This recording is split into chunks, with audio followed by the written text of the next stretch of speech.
He pushed the divorce across the mahogany table as if it were a verdict. Deliberate, cold, meant to be seen. The lights in the banquet hall bent around his shoulders. Cameras found the crease of his jaw before they found the tremor in hers. Around them, a sea of polished faces blinked. Someone's phone already hummed. Someone else began to whisper the first of many versions. The clip would be online within minutes. Lu Zheng, CEO and captain of the Lu Empire, asking for divorce in front of investors, relatives, and reporters. The freighted sort of humiliation that reads like punishment. Li Su Rong sat very still. The press followed the movement of his hand. His smile was cultured, practiced. He did not raise his voice. He did not have to. He had planted the harvest of words he wanted. Shock, gossip, a story that would do its work for him in the court of public opinion. The sentence had been delivered not in the law, but in spectacle. She had been his wife for 3 years on paper, longer in the ledger of the Lu family's designs. Nobody who mattered believed that their union had anything to do with affection. It was strategic. The marriage had smoothed wings for an heir, sealed a corporate alliance, satisfied an old man's ledger of favors. Su Rong had understood that the day she signed the contract at the Lu family villa, in a room where the grandfather's portrait sat like a shrine to obligation. But understanding is not consent. She had learned to live inside the distinction. The clip found her face, the quiet control of it, and it did not take long for strangers to start inventing the rest. "Gold digger," one comment read. "Publicity stunt," said another. There were harsher things, words shaped like knives, and it was impossible not to feel their echo. Yet when the microphones tilted toward her, Li Su Rong said nothing that day, beyond a small, composed nod. She refused the performance he had planned. He had wanted to wound.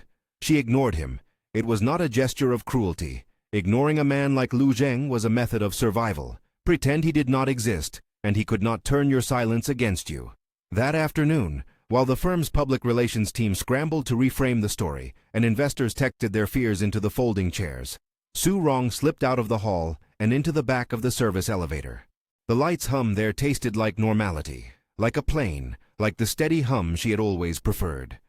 She had been a head flight attendant for 8 years. Her hands knew the weight of a tray, the angle of a seatbelt, the way a nervous passenger's hand trembled at turbulence. She had learned airline jokes in briefings, and learned to translate technical instructions into comforting sentences for people who had no patience for jargon.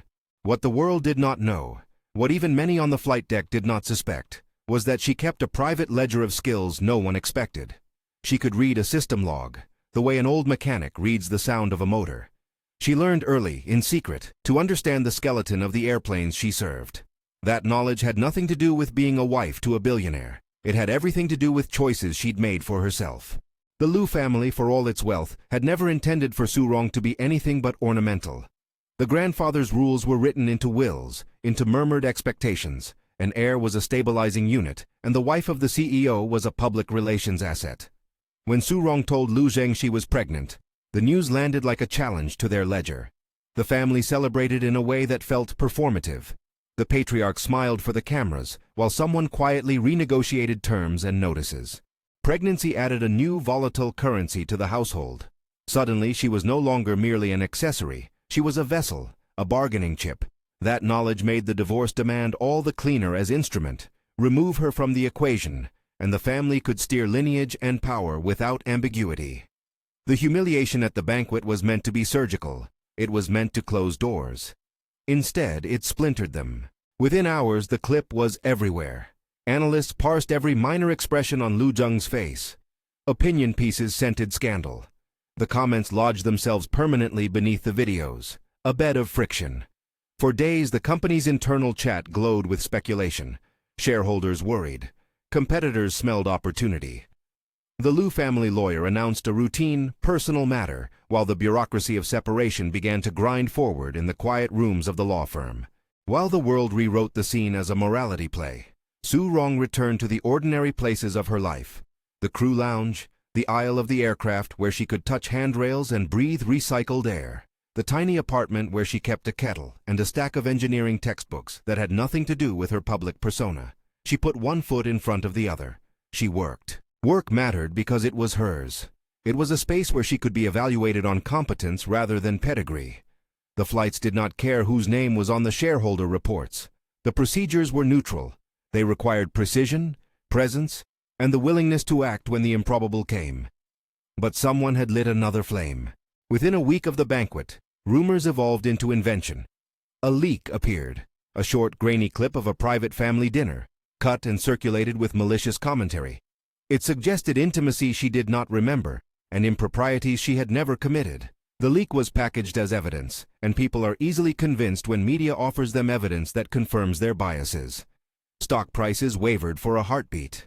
Competing bids at the company's recent procurement auctions shifted with the market's mood. The family pressed. Lu Zheng's legal team moved quietly to limit her access to family funds intended for medical care, not because she did not need support, but because money was leverage, and leverage had always been the currency of the Lu dynasty. There was an argument over pills. Su Rong's mother had become sick 2 months earlier. Hospital bills piled up like wet leaves, stinking of worry. The Lu family had promised to assist. Names on contracts, signatures on forms, but assistance came in parcels and conditions. At the root of it, there was a clause nobody in polite conversation mentioned. The family partially controlled access to certain medical resources through an affiliated foundation. It was typical for dynastic families to have such webs of influence. It was also the reason why a simple prescription could become a negotiation. One night, before dawn, Su Rong sat on the floor by her mother's bed and watched the shallow rise and fall of a chest she loved. She had learned to manage the stove and the fridge for her mother, to translate the impersonal words of doctors into instructions that made sense in the language of caregiving. Give this at night, not before meals. Watch for this symptom and call immediately. The day she learned that the foundation had delayed a delivery of medication, pending clarification, something cold lodged itself in her insides. It was not fear. It was calculation. She had always refused to let grief alone guide her. Grief tends to make people vulnerable. Strategy keeps you living. She called Li Zheng. Li Zheng was a quiet woman with a blunt bob and a way of refusing to be soft in conversation. She was the head of the airline's security engineering division, a person whose entire temperament leaned toward problem-solving. Where Su Rong spoke softly and understood the human heart, Lin spoke in crisp terms and treated systems like living organisms. They required attention, not sentiment. They had met once, years ago, in a briefing room where Su Rong asked an awkward technical question, and Lin had answered with patience. They met again because Lin had a way of seeing potential in people that the world dismissed. Lin had noticed Su Rong's way with system logs when she'd been late to a meeting, and stayed to watch the flight crew troubleshoot a minor warning light. Lin had noticed the way Su Rong's eyes tracked code on a screen during a pre-flight check. It was not common for a flight attendant to read code the way Lin did. That observation had turned into a friendship of easy, practical support. "You need me?" Lin asked, the phone flat and clear. On speaker, the hum of the ward and the nurse's soft footsteps filled the background. "I need the prescription expedited," Su Rong said. There was no plea in her voice. There was only the sound of someone mapping obstacles. Lin's reply was immediate. "I will see what I can do, but you should also be careful. This looks like more than a leak. The pattern is coordinated. The timing, the server routing. Someone's been moving things around in the infrastructure." Su Rong thanked her and ended the call, and for a few minutes she allowed herself to stare at the ceiling. The ceiling had cracks the color of old maps. She'd never looked up here much before because it felt like a place for thinking, and thinking used to be a thing she saved for planes. Now everything felt like a plane, a thing that needed a route and a co-pilot and the steady application of hands. Outside, through the thin window, the city breathed and lights winked. Inside the apartment, the small kettle hissed and the radiator clicked. She could have made a scene. She could have refused to be erased. Instead, she made lists, folded them, and placed them under the mug on the kitchen counter. Practicality had always been part of her vocabulary. Word of the leak had another effect. It invited a new kind of attention. People who wanted to heroically rescue her. People whose idea of rescue was to erase her reputation in exchange for a retelling where they were the compassionate ones. Wu Xiuan arrived in this atmosphere. He was every inch the rumors promise. Broad-shouldered, deliberate in speech, a presence that filled rooms more by simple steadiness than bluster. He had a reputation both inside and beyond the company for being competent and blunt in the way of men who had been raised in the gym and on negotiations. Where Lu Zheng dominated with a smile that could reposition alliances, Wu's language was muscle and a set of honest eyes. They met properly when he stepped into the crew lounge on the morning after the banquet. He did not come with grand gestures or viral statements. He came with a thermos and an expression like a closed book. He had heard the clips. He had friends who texted him screenshots of the headlines. He had no interest in spectacle. He had interest in the facts. "You okay?" he asked without pretense. The question was simple and scaled for the moment. She could have dismissed him. She told him about the prescription delays and the leak and the small pinprick frustrations. He listened. He offered a driver for one hospital run. He offered his security team's help to fetch her records from the foundation. He offered nothing else. There is a peculiar power in small, consistent acts. They accumulate. They build a scaffolding. It does not feel like romance at first. It feels like logistics. He drove the sedan to the hospital and did not parade her in front of anyone. He waited in the corridor and read a book when she went into the consulting room. He carried an umbrella when the rain came hard, and when she declined a ride, he left a note on her dashboard with a phone number. "If you need anything, call." The world around them assumed the story would end with the spectacle, that Su Rong would be broken by the public humiliation and the family's pivot. It did not know how quietly resilient she could be, how she could take calculated action and allow a friendship to layer itself over the days that demanded her presence. She ignored Lu Zheng, and in so doing she opened herself to other possibilities. She began, with quiet deliberation, to allow Wu Shiyuan into certain parts of her life. Not all, never those that felt raw and private, but enough that she had a second pair of hands in the logistics of being the woman everyone wanted to write down a story about. As tabloids pounded their keyboards and shareholders clenched and unclenched, Wu's steady presence announced itself not in headlines, but in plain effect. He arranged a meeting with the foundation's liaison. He accompanied her to a deposition. He called Li Zheng and offered cooperation from his team when a cyber trace needed physical verification. He also, once, brought her a noodle soup he knew she liked when she was exhausted and had not the energy to cook. It was an act without witnesses except the two of them, and for Su Rong it felt like something sacred. Lu Zheng watched these small shifts the way a captain watches a storm form on the horizon. He did not voice alarm at first. He had not expected Su Rong to be undefeated precisely because he had been careful in scripting their separation. He assumed the divorce would serve as a public correction, a way to reposition her into a private life that would not interfere with the patriarchal calculus. He had not anticipated that the divorce would bring her a different currency, credibility. The more she remained composed, the more the narrative arc bent. People began to question the neatness of his banishment. Jealousy is not merely an emotion, it is a calculus. Lu Zheng's pride had been conditioned to see a wife's fallback as a diminution of his own story. When that fallback instead became a stage for her rising in public esteem, his controls, long unpracticed in the face of a counter-narrative, began to slip. He moved in more visible ways. An email from him to the board suggested a restructuring. A family meeting tightened the channels through which Su Rong could access certain personal benefits. The grandfather's portrait seemed to watch it all with the implacable serenity of one who had seen dynasties make shifts and survive by force. Yet there was an undercurrent now of impatience. Lu Zheng began to speak in sharper tones. He walked into meetings and cut through people's justifications with a phrase and a look. When he lost his composure, which he did on a rare evening in his office, it was not in a shout. It was in a small, furious series of decisions rearranging resources and redirecting blame. It is one thing to ask for a divorce in a theater. It is another to pursue it as a live strategy. When Lu began to use the corporate machine to hem Su Rong in, it changed the stakes. He argued, in closed rooms with lawyers and family members, that the separation would protect both their reputations and the company's future. But inside his head there were other calculations, ones nobody could misread anymore. He wanted control returned to him as proof that his judgment was right. He wanted the story to have no counter-image of dignity. That was when the campaign became surgical and cruel. A smear piece here, a doctored screenshot there. A quiet withdrawal of access to a payment she had been counting on was suddenly explained as a clerical adjustment. Each small move had the effect of narrowing the air around her. It was an old family technique. Make the environment smaller until the person makes a mistake. Make them anxious, and they will be easier to move. But anxiety is not action. Su Rong responded not with melodrama, but with responses calibrated by competence. She kept a list of every interaction. She documented the foundation's delays. Li Zheng and a small team, funded secretly by Wu Shiyuan's insistence, began to look at the leak as a pattern rather than a one-off scandal. The traces were subtle. A server ping routed through an obscure relay, a timestamp that didn't match the supposed uploader's time zone. Lin treated it like a small mechanical failure at first, then she treated it like a deliberate breach. Her tone hardened. "There's money behind this," Lin said at midnight over a table scattered with printouts. "And someone with privileges. Whoever arranged it understands the company network.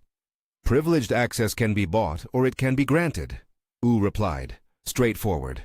"Who benefits?" Su Rong looked at both of them and thought of the banquet, and of Lu Zheng's smile like a blade in velvet. She thought of the grandfather's portrait and the weight of family expectations. She thought of her mother's small cough in the night. She thought of her own heartbeat, even now as it felt measured and purposeful. "Those who benefit are the ones who want to control the story," she said. Their plan was not to fight noise with noise. They did not assume the public would suddenly prefer truth to spectacle. But they believed in evidentiary footsteps. Lin wanted logs. Wu wanted physical access to one of the servers in a satellite office used for demonstrative tests. Su Rong wanted only to ensure her mother's medicine was not used as leverage again. They moved slowly at first, because slow is less visible. A request for files, a casual conversation with a procurement lead, a dinner with a friend who had a contact at the foundation, little threads. Pull them one and you see what trembles at the other end. Meanwhile, the company had a larger crisis approaching that would make every scrap of attention count. Flyair had a contract on the line for a new integrated flight control security system, one that the board and the public expected to revolutionize safety. A rival firm had scheduled a public demonstration on the same day the board had planned a press event for the new system. It was a months-long competition to secure a multi-billion-dollar contract. The company had a lot to lose. It was, in short, the perfect place for someone to create a diversion. 2 days before the demonstration, Lin discovered anomalies that made her pause. The backups had irregularities, and one seemingly innocuous patch had been applied to a sub-module that should not have required changes. The patch had come from a user account with admin privileges. The logs indicated that the change had been implemented at a time when nobody was scheduled in the relevant office. Lin's hands tightened around her phone. She texted Su Rong an hour later, because Su Rong's days on the flight deck had given her a different perspective on how the crew reacted under pressure. "If Flight 0312 goes as scheduled, we need eyes on the ground," Lin wrote. "There are traces that someone is testing a system boundary." Su Rong's reply was immediate and short.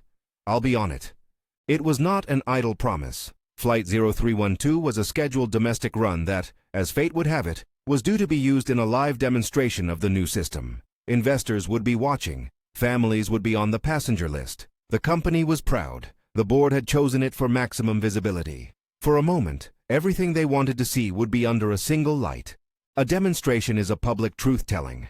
A successful run would mean investors' faith, renewed contracts, and the Lu family's reputation smooth once more. A failure would be a vector of disaster, safety concerns, regulatory questions, even criminal investigation. That was the shape of the risk Lin saw. When Su Rong boarded Flight 0312 the morning of the demonstration, security was tighter than usual. She moved through the cabin the way she always did. A practiced smile for preoccupied parents, a discreet nod toward the cockpit when a pilot glanced her way. She scanned the passenger list on the manifest she carried on an old tablet, and her eyes fell on familiar names: investors, relatives from the Lu house, pilots from the rival firm, and a handful of board members. The hum of human bodies around her felt like an engine. It steadied her. When the demonstration protocol was begun, there were press people in a room that overlooked the tarmac. Cameras were angled at the aircraft like predators. The air tasted of petrol and expectation. At the back of the plane, in certified anonymity, someone slipped a small device into a panel under an avionics hatch. It was tiny, a thumb-sized piece of hardware connected to a relay. If the device had been designed to cause chaos, it favored stealth over spectacle. If connected precisely, it could generate contradictory data for the security system to reconcile. If left to run at the right moment, it could make the plane's diagnostics sing like a false choir. Warnings with no real cause. An orchestra of failure that the system would report, and the pilots might not immediately decipher. Lin had seen the configurations in the logs. Wu's team had found receipts for an unusual shipment of hardware to a shell company. Su Rong had seen the manifest and the faces of passengers who trusted her with their lives. The stage was set, in ways that even the most imaginary screenwriter might find too neat. She did not know who planted the device. She did not know whether the work fingers belonged to a rival company, a family member, or an act of sabotage commissioned by someone within her own orbit. She only knew this: If anything went wrong on Flight 0312, the story that had started with a divorce, as public punishment could become a catastrophe with lives attached. She walked the aisle before passengers boarded. People smiled at her and asked the routine questions. Seat requests, overhead bin closures. A child waved a toy plane. For a moment, the day held ordinary tenderness. She moved with the practiced kindness of someone who understands how small gestures can defuse terror. By the time the pilots ran through pre-flight checks and the cabin lights dimmed in that corporate, ceremonial way, Su Rong had sent a brief message to Lin. "If you find a trace, text me and I'll handle the cabin. I'm on duty." Lin's reply arrived with 3 words. "Stay alert. Don't escalate." The phrase was an instruction and a hedge. It meant, be present, be careful, and resist being baited into spectacle. The flight would carry more than people. It would carry the potential to change reputations without needing to ask anyone's permission. In the cockpit, Lu Zheng watched through a glass window in the operations room as technicians ran their final diagnostics on the new system. He had not missed the way things had shifted since the banquet. He felt the prick of humiliation at the edges of his composure, and he intended in that moment to do what men like him often did: respond with control. If he could shepherd this demonstration into triumph, he could manufacture a counter-narrative, a redemption narrative, polished and approved. He would show investors that the company's hands were steady and that the Lu name meant something beyond family drama. He tapped a screen. He watched the plane taxi. The press leaned forward. He could sense the old rhythm returning to him. People will rewrite the banquet into a footnote, he thought. That was the structure of power. You change the present, and the past rewrites itself. What he did not know, and what Lin had glimpsed, and what Wu had begun to suspect, was that the present can be pulled at like a string by a hand hidden in the crowd. The device under the avionics hatch waited like a quiet, treacherous heart.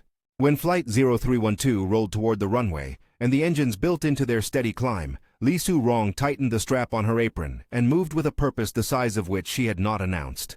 The cabin murmured with pre-flight announcements. There were toddlers who needed reassurance. There were men in suits who were composing mental expense reports. Somewhere in the overhead, a camera blinked. In a control room, a monitor refreshed its logs. She crossed over a passenger reading a newspaper and felt the lift of the plane beneath her. It was, in a million little ways, perfectly ordinary. She had never wanted the spotlight. She had wanted, always, to be competent. Still, competence once required visibility. The first indicator arrived as a faint chime on the crew tablet, a minor advisory ping that suggested a diagnostic inconsistency. A stewardess glanced up. A pilot's voice came over the intercom with an even tone that did not allow for panic. "Minor advisory in the auxiliary system. We're checking now." In the operations room, Lu Zheng forced his face into an expression of calm. The screen rendered grids and numbers, and his hands tapped a glass like a conductor. The technicians exchanged glances. The advisory cleared. He allowed himself the small private smile of a man convinced nothing would go wrong. In that slice of time he felt vindicated. He did not yet see that the advisory had been the first note of a more dangerous chord. At the back of the cabin, Su Rong felt it as a prickle along the hairline at the base of her skull. She was trained to notice small things. She noticed when a safety latch made a hairline sound. She noticed when a passenger's breathing shifted. The advisory should have been a minor thing, but she had answered too many small things to let them become big ones. She crossed to the service panel near the rear galley and nudged open the maintenance hatch with a practiced hand. There was nothing there at first glance, only wiring and insulation and the regular obedient arrangement of machine parts. She shut the hatch and reclosed it with a soft click. The advisory cleared on the tablet with a cheerful green check. Satisfied, she turned away. A passenger 2 rows up choked on a piece of bread. A mother reassured her child. The world busied itself with small human details. The plane gathered speed. At 300 knots the advisory flared again, more insistent. The cockpit initiated a standard check. The instrument crew radioed each other with methodical phrases. The lights in the cabin dulled as the plane lifted its nose. From the operations room, screens pulsed with a cascade of data. Lin, watching remotely, leaned forward. The patch she had been tracking showed a nested trace. Someone had flipped a relay briefly and then reversed it. It was the kind of thing that could be explained away as a test, if you wanted to explain it away. She could not explain it away. She limned the anomaly in her head like a map that refused to fold neatly. Her fingers trembled only briefly before she texted Su Rong. "Not random. I'm seeing a relay ping in the auxiliary channel. Check galley access. Su Rong's heart tightened in a way that had nothing to do with fear and everything to do with responsibility. She moved down the aisle like a person feeling the pull of a hidden engine. People followed her with polite curiosity. She returned to the rear hatch and pulled the panel open. The device sat there, small and unassuming, its blue LED blinking like a false beacon. She did not scream. She did not reach for a camera or an accusation. She wrapped a gloved hand around the device and turned it over like a surgeon turning a specimen. It was the shape of a thumb, wired to a relay with a connector whose inscription matched the versioning Lin had flagged. She felt the weight of it and the nearly unbearable clarity. This was not a test. This was intended to throw the system into conflicting advisories, to manufacture mistrust in the flight controls, to create an emergency in the live demonstration. Her first instinct was to remove it. Her second was to follow procedure, notify the cockpit, secure the device, and log the event. She tapped her tablet and wrote the entry in the crew log with fingers that steadied as thought weighed upon them. Then she called the cockpit in the professional, unflappable voice she had bred into herself over years of service. "Captain," she said, "we have a foreign device under the rear avionics access. It's transmitting and it's linked to the auxiliary channel." There was a pause on the other end of the line, a coldness of air in which the whole plane seemed to hold its breath. The captain said, "Copy, we're diverting to return. Begin passenger comm protocol." Passengers murmured again, shifting an inch away from discomfort. The plane busied with its own rituals of caution. In the operations room, monitors flashed warning banners. Phones bloomed with texts. The press, which had been leaning forward, sensed a shift, and the cameras clicked like a row of birds. For a moment, everything hung on the edge between disaster and procedure. Su Rong's gloved hand tightened on the device. From somewhere in the back of the cabin, a muffled sound rose. A voice, not loud but sharp, as if someone were beginning to speak with a script prepared in a darker hour. Lin's text buzzed on Su Rong's tablet. "Get it to me. Don't let it leave the aircraft. Trace the fingerprints." Su Rong looked at the blinking LED and felt the particular surge of being at the center of something the world would make into a story. She thought about the banquet, the viral clip, the divorce papers laid out like theater. She thought of the way Lu Zheng watched for storms. She thought of Wu's quiet hands. She thought of her mother's cough. She closed the hatch and wrapped the device in a service towel. When she moved through the cabin again to secure it in a small pouch, she was aware of the cameras angled at them. The world was already shaping the event into an account. She had the choice to be small and silent, or to step into a competence that would now be seen, in 100 different frames, by people hungry for narrative. Her decision would not be private. It never was. The plane began to change its angle, the captain's voice steady but clear with the authority of command. The press room muttered with fraternities of sentence fragments.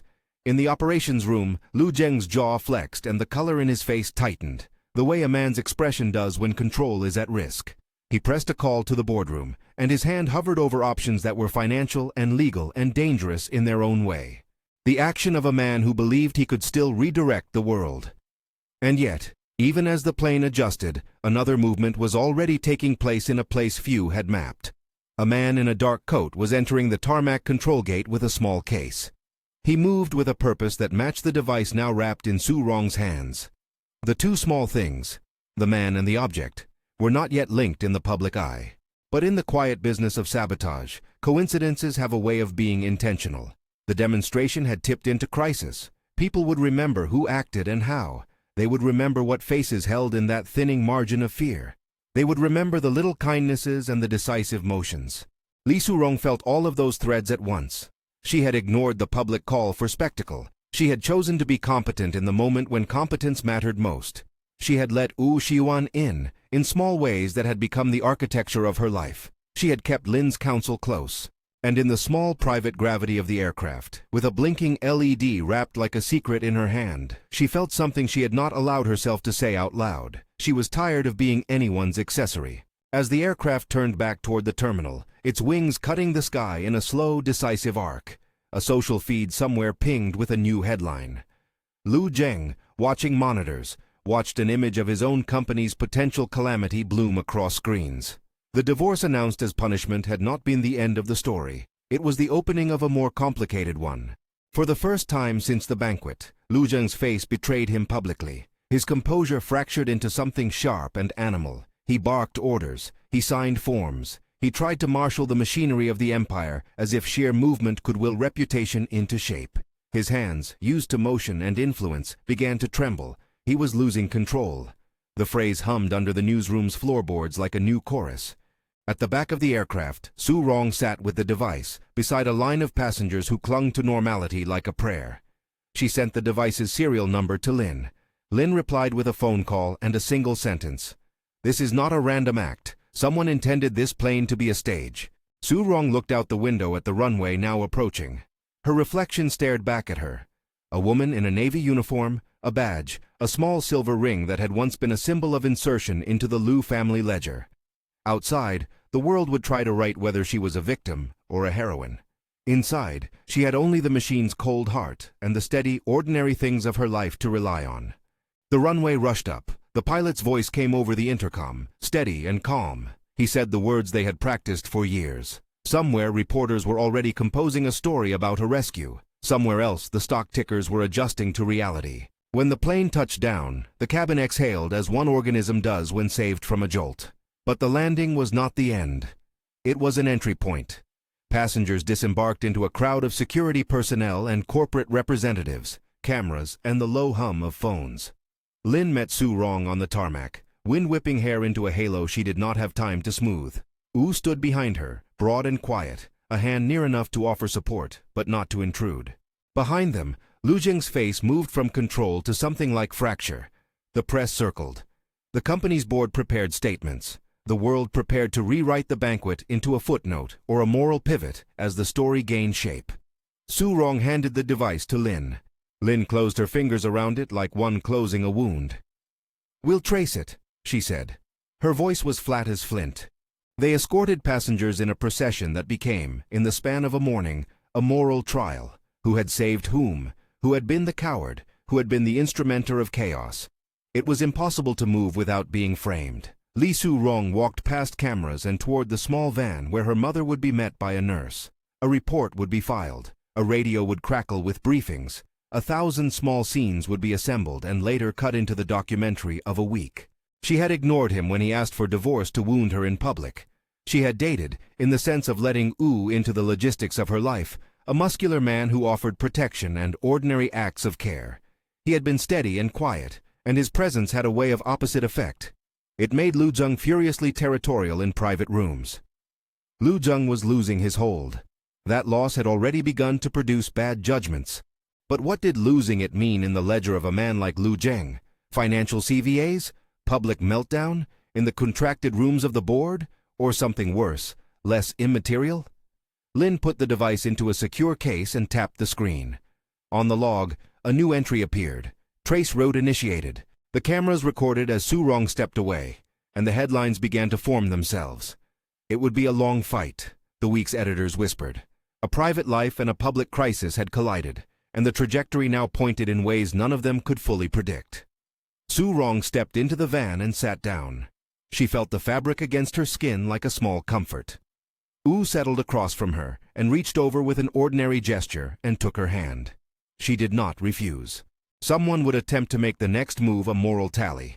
Who had the right to be forgiven? Who to be punished? Su Rong had no illusions about the eventuality of public scrutiny. But for the first time since the marriage contract, she felt the compulsion to answer not to a ledger, but to herself. She breathed in, steady, and watched the city slide by as the van moved toward the hospital where her mother waited, toward a battleground of evidence and law and family. There would be hearings. There would be press releases. There would be questions about inheritance and legal motions and family pressure to secure an heir. There would be people who would say she had chosen poorly when she leaned toward a man like Wu. There would be others who would say she deserved better than a dynastic ledger calling itself a marriage. None of that mattered in the small present arc of the van wheels. When the driver turned a corner, Su Rong pressed her forehead against the cool glass and let the city blur into streaks. The hospital loomed with its practical lights, a place where the world's tangled scripts were routinely rewritten into lists of pills and phone calls. Wu sat opposite her, hands folded, eyes unreadable, until he caught hers and gave a small, steadied nod. In that nod was a promise he rarely argued about. "I will be here when you need me.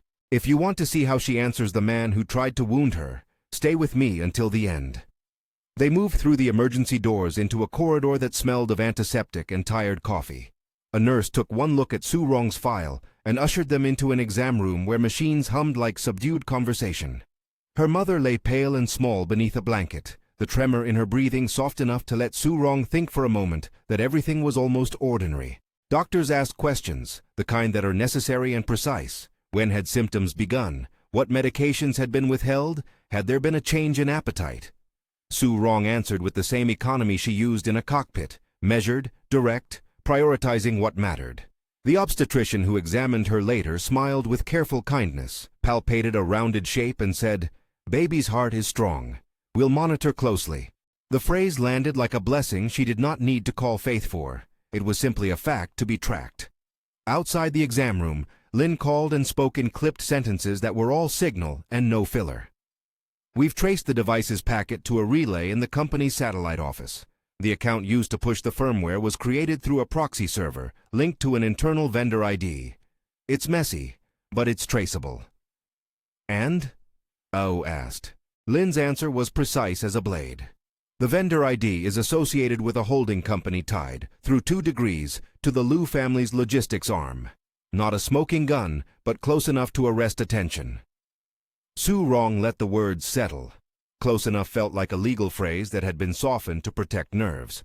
Close enough would force an inquiry, questions in boardrooms and committee hearings. Close enough might also force a family to expose its seams.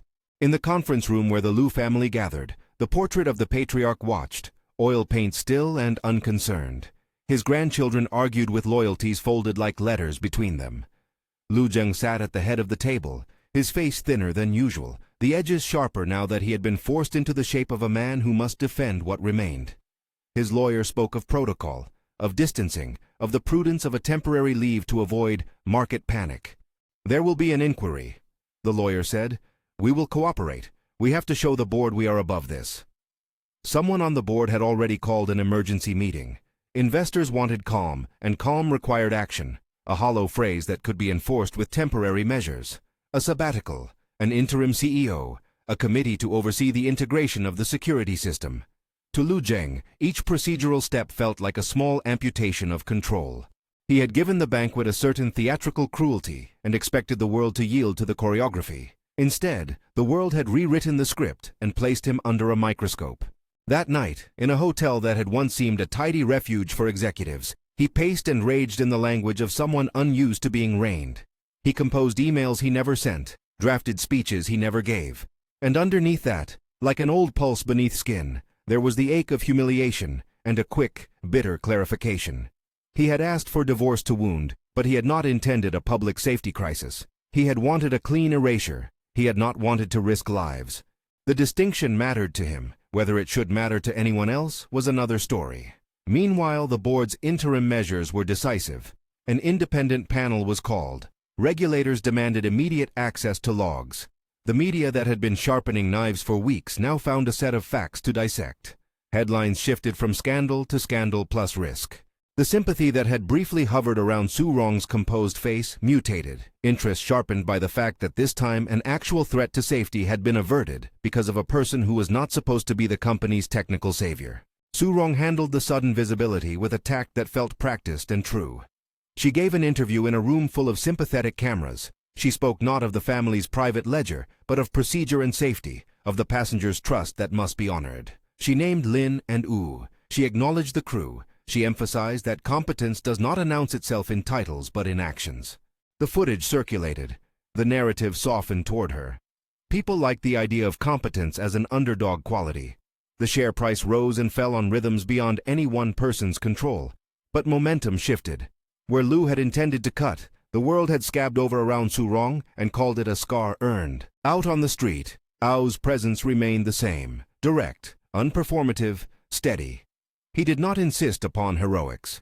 He drove Su Rong to court appointments, sat with her through depositions, tended to her mother's needs until the foundation could be compelled to expedite medication. On evenings when the two of them could steal a little peace, he took her somewhere with lights and bowls of steaming food and asked about small things. A childhood memory, a book she liked. He respected the line around the parts of her life that were still raw and would not cross it without permission.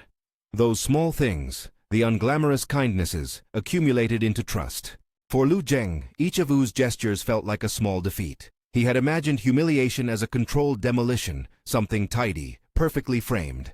He had not imagined it planting a rival who refused grandstanding in favor of constancy.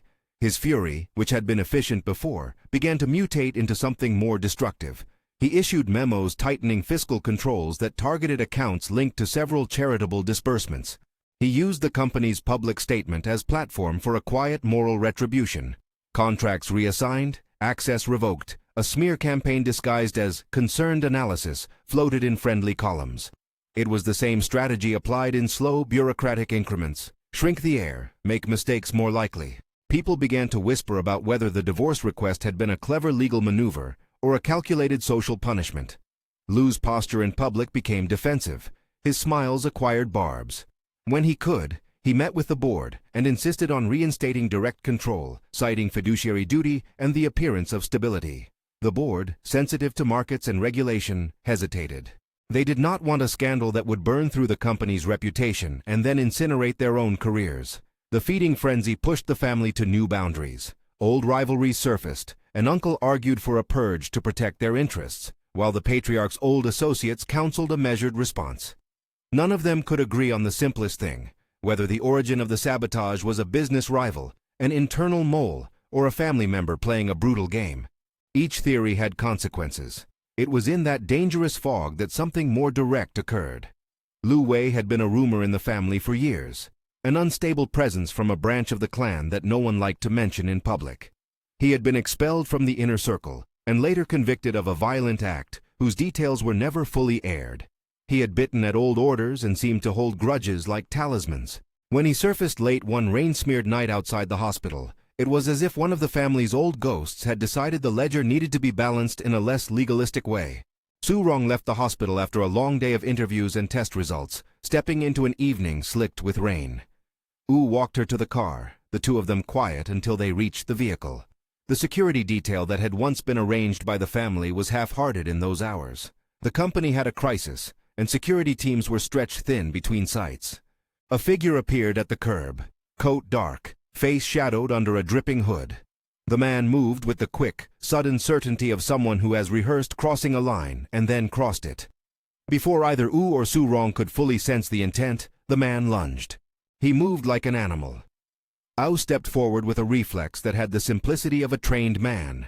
Put yourself between threat and the person you protect. There was a flash, steel catching light, a trajectory misjudged. Wu grabbed the attacker's arm, fingers closing around cloth and flesh. The struggle became brief, violent, intimate in a way that left blood on the street and the city's rain bright as glass. Su Rong tried to help. Her hands moved because they had always moved to help, to steady people in panic. The attacker broke free with a sudden, brutal jerk, and in that second a knife rose. The blade found Wu, not in a dramatic, slow horror, but in a precise, awful slice intended to unmake him. Wu fell with a sound that threw the night into a raw, immediate silence. The impact of seeing someone you have allowed close crumble into pain is a particular kind of shock. Su Rong's first reaction was not sentimental, it was operational. She pressed pressure to the wound with a scarf, called the paramedics with a voice that refused to shake, and shouted for someone to call Lin. The attacker had been prepared to vanish. Now he ran. Security chased, and the uniforms collided with the rain. A woman screamed somewhere. Phones blinked. At the hospital, Wu was rushed into emergency with a wound that required immediate care. His breathing was quick, but he held Su Rong's hand once and squeezed it as if to affirm where his loyalties lay. "Don't let them own you," he said, the words ragged and forceful. She promised because promises are cheap and necessary in the same syllable. The man who had attacked them was later identified by Lin's network as Lu Wei. The men who had been watching the family's edges, old and resentful, whispered of revenge and settling. Lin's log showed a payment routed through a small intermediary that could be traced back to an account connected to family security contractors who had been quietly let go in a budget reshuffle months earlier. The traces were not neat, the connections were frayed, but the direction was obvious. Someone inside the family's orbit had used the unsettled pieces for violence. When the police took Lu Wei into custody days later, they found in his pockets not only a knife but receipts and a note with a name on it that implicated a shadowy benefactor. The mention of the name produced the kind of internal howl a family of that size emits when an old filament shorts out. The idea that someone had funneled a violent act into private calculation was appalling and immediate. The Lu house could not politely disavow what had been done in its name. The stain was public, and the law was not patient.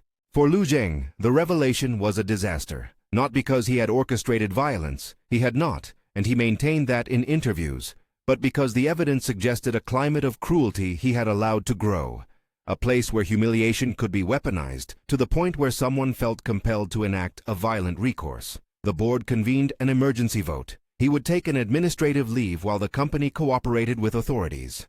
The media framed it as a fall from grace. The board framed it as prudence. For the first time in his life, Lu saw an executive decree issued not by him, but by the institution he thought of as an extension of his will. If losing control could be measured in steps, this was the calculation. First, loss of PR narrative, then, physical violence against someone he was supposed to have sheltered. Finally, the company's board removing him from immediate leadership. He had asked for the divorce as punishment. In the week since, he had been punished by circumstances that outstripped his intentions.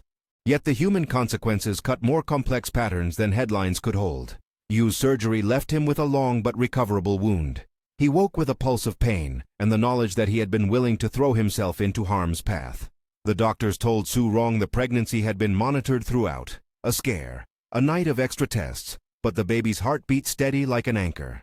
She wept once in the corridor, not from sorrow so much as from the release of a tension she had held knotted for too long. Lu Zheng went to visit. He came with folded hands and words that tried to build themselves into apology. He watched Wu on a hospital bed and saw a man he had underestimated, strong enough to take a blow for the woman he loved. The sight rearranged him in ways that no strategy document had predicted. He tried to reach into Wu's bandaged hand and failed to know what to offer that could erase the bone of humiliation his earlier act had caused.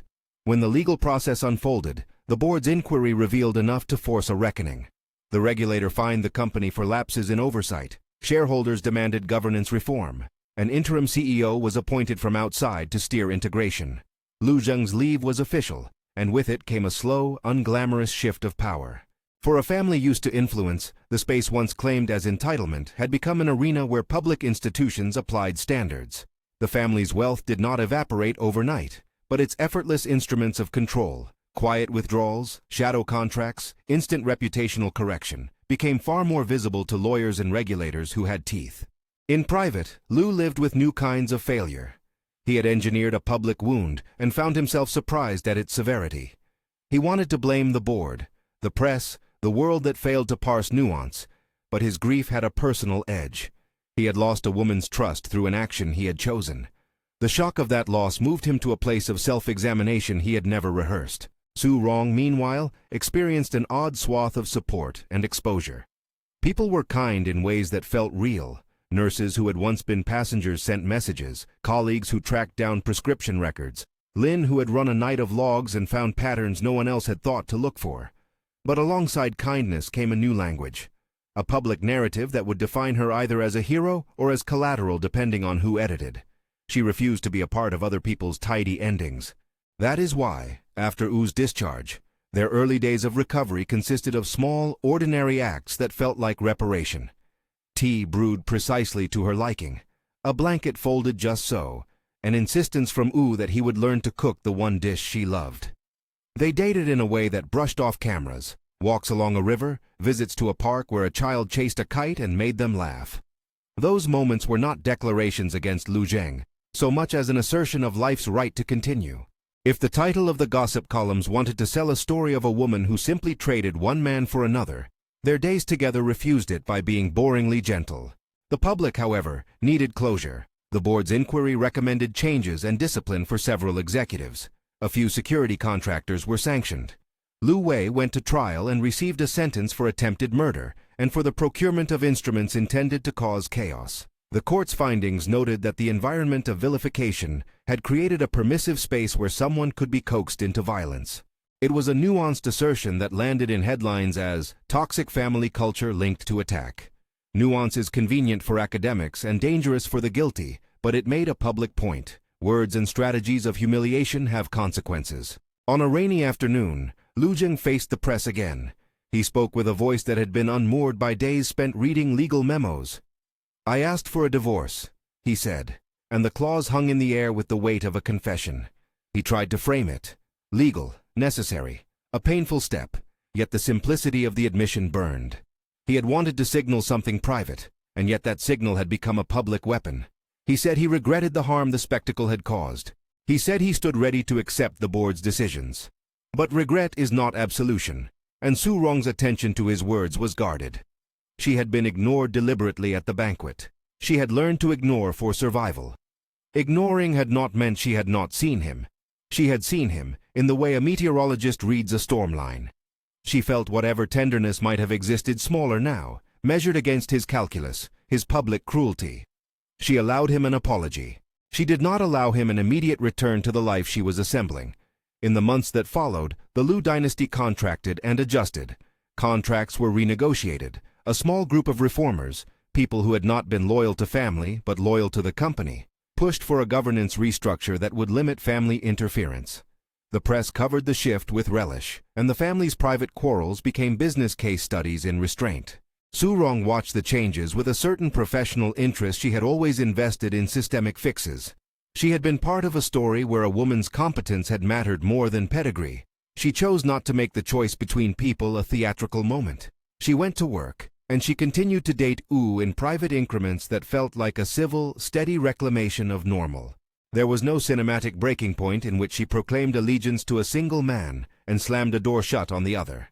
There was instead a sequence of decisions: to sign a petition supporting the reform of the Foundation's governance, to refuse to sign away her future as part of a private settlement that would have required silence and isolation, to accept Wu's hand but demand no titles. Those decisions were smaller and more granular, and in their accumulation they asserted a kind of sovereignty that no press release could define. Lu Zheng, for his part, did what broken men often do. He retreated into repair. He attended mandated therapy sessions. He read company memos about corporate governance. He took phone calls from his grandfather that were blunt and ancient. At one point, in an unflattering profile, a columnist suggested that he had lost not an empire, but a myth. The phrase stung because Lu's empire had always been built on myths, about honor, stewardship, and unruly but noble bloodlines. When those myths failed under legal scrutiny and public censure, he felt something like vertigo. The moment when he lost it became not dramatic, but administrative and moral.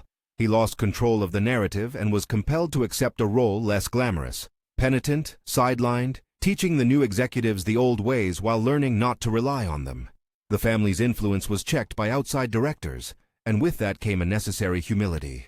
Whether the change was permanent or merely a pause was a matter of speculation, but the immediate result was undeniable. The man who had marched into a banquet and asked for divorce as a blade had been struck by a different kind of blade: public consequence and legal restraint. Time, which changes everything, moved forward. Wu's wound healed along a surprising line of tenderness. The scar at its edge became a private thing they joked about when the conversation felt too heavy. Su Rong found herself thinking about the child she carried not as leverage, but as a person whose existence would be the first real, tactile project of her life that belonged only to her. She set terms that would be binding: no clandestine agreements, no hush money, no manipulations. If Lu Zheng wanted reconciliation, it would require proof beyond press statements. Demonstrable change. One afternoon, months after the banquet, Lu visited her in a garden for a conversation that had the solemnity of a parley between two people who had loved each other under different conditions. He arrived with his face unguarded and the silence of a man willing to accept no immediate claim. "Su Rong," he began, "I cannot take back how I tried to make you suffer. I thought visibility would make the wound visible, and I thought spectacle could resolve it. I was wrong." She listened with a patience that had been forced into her bone by circumstance. She permitted him the apology because it was sometimes important to let a man speak into his own remorse. She did not, however, accept it as a ticket back into the life he had been trying to correct. "I will not be a page in anyone's ledger again," she said finally. "I will not let my child be part of that performance." There was no immediate reconciliation. There was instead the slow labor of rebuilding identity around boundaries. It was a process defined by small, resolute acts. Su Rong signing legal papers that protected her personal funds and her maternity rights, the foundation being restructured so that the family could no longer unilaterally delay medical shipments. Lin taking a permanent role as head of a new security oversight team. Wu deciding, sometimes without fanfare, to move into the small apartment she kept because he wanted to be nearer to the life they were building. There were moments, however, when the old ties tugged at the edges. The patriarch would ask his grandson to be present at certain family functions, and sometimes Lu was the grandson who obliged. Sometimes he called Su Rong because the family required her presence at charity events, and he thought she might be mollified by duty performed in public. She attended with a quiet dignity that made commentators drool over the apparent irony. The woman who had been humiliated now walked an event wearing a smile no one could fake. In the end, what mattered was not a final dramatic rupture, but the steady dismantling of a structure that had used people as assets. Su Rong chose neither to erase the past nor to accept it as inevitable. She chose to build a life that included Wu's kindness and Lin's friendship and a professional role where her competence was an asset nobody could dislodge with a press camera. She chose to keep the child, who would be breakfast and sleepless nights, and the kind of small joy that cannot be measured by stock price. Lu Zheng lost power in practical measures. The board took formal steps to redistribute authority. He did not lose everything. Familial wealth and influence are stubborn, but the mechanisms he had relied upon were constrained. More important to him than capital was the loss of a particular narrative of himself. The man who could humiliate and still stand spotless. He had to sit in the uncomfortable chair of accountability, of learning to wait. His face in the newspapers, once slick and commanding, softened into a portrait of a man doing penance. In a quiet, ordinary winter, Su Rong stood by a hospital window and watched a newborn bundled and small in a nurse's arms. The child's fingers splayed like a small, assertive flame. Wu stood beside her, his hand finding hers in a way that had no audience and needed none. Lin sent a message with the results of a security audit and a joke about coffee. The world had not been tidied into a single moral. It refused simplification. But this week, in this small room, the ledger felt balanced in the way that mattered most to her. Competent people protecting life, choices made by her, and a future that started with a name they had picked on a small scrap of paper. Occasionally, she thought of Lu Zheng with a complexity that refused to let her settle into simple anger. He had been cruel. He had been proud. He had also, in private and clumsy ways, sought repair. She made room for that possibility as something that might exist or might remain unresolved. But the decisive fact was this. She had been asked to be erased, and she had refused that role. She had ignored him in the sense that she did not let his spectacle dictate her destiny. She had allowed herself instead to be loved in a way that felt more like service than theater. The city moved on. The Lu family adapted. The press wrote new stories. In time, the board's reforms were taught in business schools as a cautionary tale. Lin published a piece on system integrity and the importance of non-hierarchical verification. Wu opened a small security consultancy, insisting on ethical practices and refusing to accept hush-money contracts. He and Su Rong chose a modest life that had the advantages of tenderness and the discipline of mutual respect. The final scene in the newspapers was not the banquet, nor the blade, nor the courtroom. It was a small photograph of a woman whose posture spoke of someone who had chosen to remain whole. She stood on a balcony overlooking a river at dawn, a baby asleep at her chest, Wu's arm around her shoulders, Lin laughing in the background as she recounted some absurd detail of the audit. Lu Zheng's silhouette was visible on the distant riverbank, separate and alone, a figure watching with what looked like regret. Whether he would change or whether the world's gates would simply dwindle around him was no longer her story to resolve. She had been pushed into a narrative intended to wound. Instead, she had written a life that refused revenge as finality. The divorce had been asked for, flaunted, and intended to punish. She had ignored that theater, and in ignoring had found the space to make real choices. She had dated a muscular man who did not shout his love, but made it visible in the small actions of care. And he, the CEO, had, in a way that mattered, lost it. Not with a melodramatic collapse, but with the erosion of the old tools he relied on, with public consequence and private emptiness replacing the tidy dominance he once believed invincible. In the end, the ledger balanced not because he was destroyed, but because she refused to live as collateral in his story. She began her daughter's life with a small party waited upon by friends who had become family, people who had chosen to stand for truth rather than spectacle. Cameras came because cameras always come, but they found a quieter scene, a woman who had set terms, a man who had been wounded back into humility, and another man who had lived his promise to protect. If you had to pick who deserved her, the answer would not be simple, but if you ask which life she chose, it is clear. She chose a life on her terms, protected by competence, surrounded by loyalty, and steered by a hand that would never again let her be a pawn in someone else's ledger. If you enjoyed this story, like and subscribe for more twist-filled dramas. Tell us in the comments, who should Su Rong build a future with? The man who asked for the divorce, or the one who stood by her?